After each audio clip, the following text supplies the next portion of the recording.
you want to be splitting up a set of two always. You don't want to be doing anything like this or like that. You want to be splitting up this set of two. In order to get to a square, you have to split every set of two into its own isolated unit. My next step is going to be to get all my corners to, well, before I even start that, I decide whether or not each edge piece. Okay, I get the corners to the top before I worry about my edge pieces. And while I'm positioning my corners, I decide whether it's better to have the cube this direction or this direction, depending on circumstances.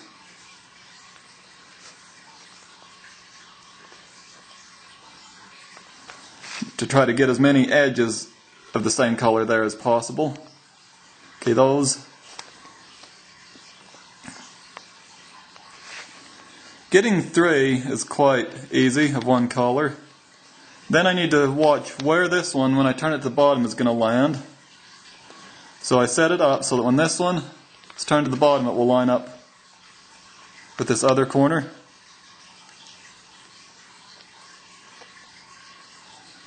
And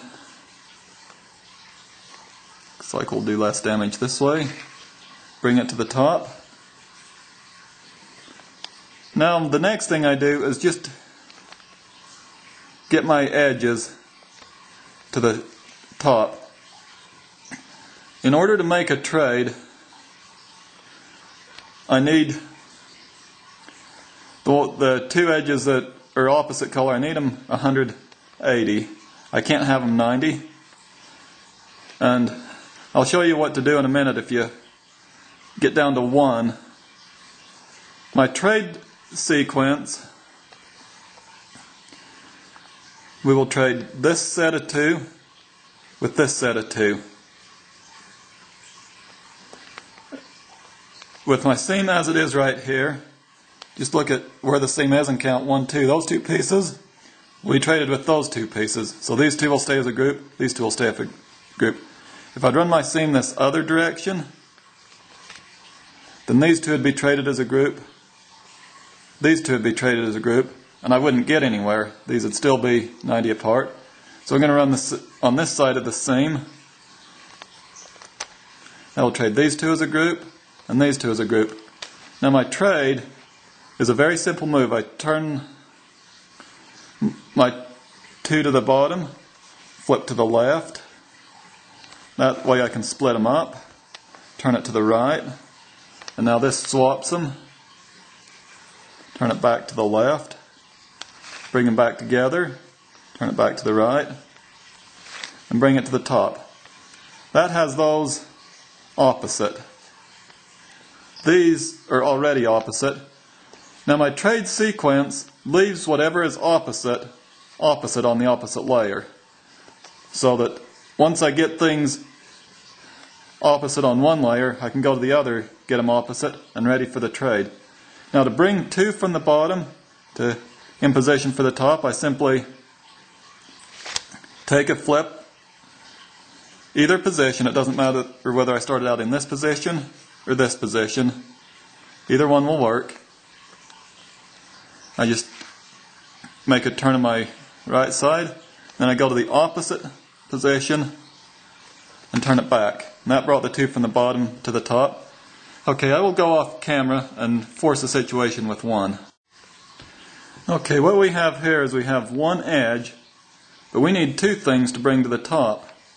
So no matter what we bring to the top, we'll bring a white and a green. So what we have to do is we need to bring 2 whites to the top, and that will get us a green and a green here that we can then move from 90 to 180. So once again we'll do our trade of these 2 with these 2. So we make us a turn, adjust this, turn. Now these 2 are opposite. Now if I do a trade right there, then these 2 will trade against those two, and they'll still be 90 degrees apart. But if I go to this side of the seam, then these two will trade with these two. That will put this corner and edge right here and get those exactly opposite. Once again, I make my turn of my right, go left so I can split them apart, turn it, go right so I can swap the two, go left so I can bring them back together. It's a very simple back and forth maneuver, and it left these exactly opposite. The side effects of this trade on the bottom is that this corner and edge is traded with this corner and edge, but it still leaves them exactly opposite. These two stay the same. So now we're in a position that we can bring these to the top.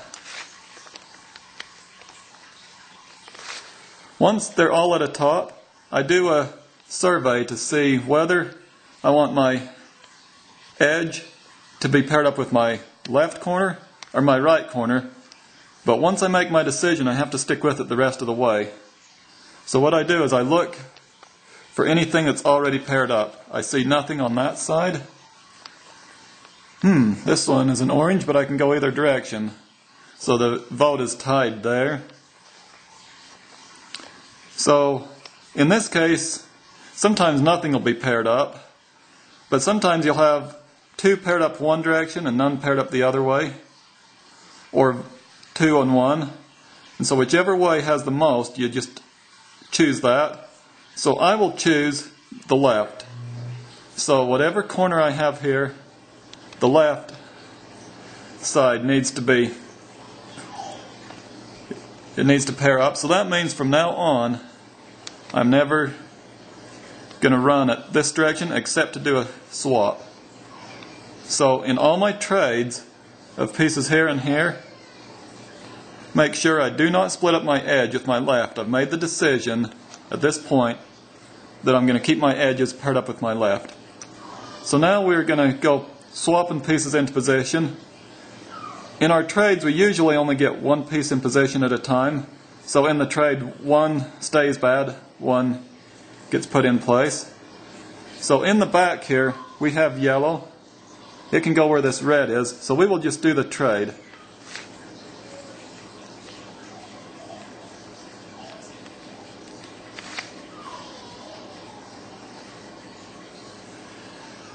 What that did is that brought two from the bottom to the top.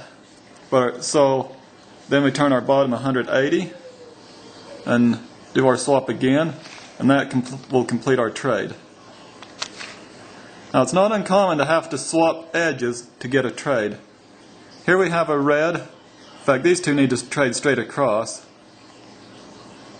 Since we have to keep our edge paired up with our corner off to our left, we look at our trade and we'll say these two will trade with these two. That will put this edge in the back, exactly opposite here. So that's what we want to do.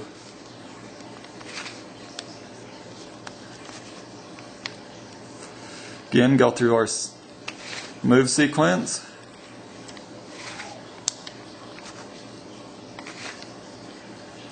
Now that we have one in the back, one in the front, we can go through our trade that brings two from the bottom to the top, and flip our bottom 180.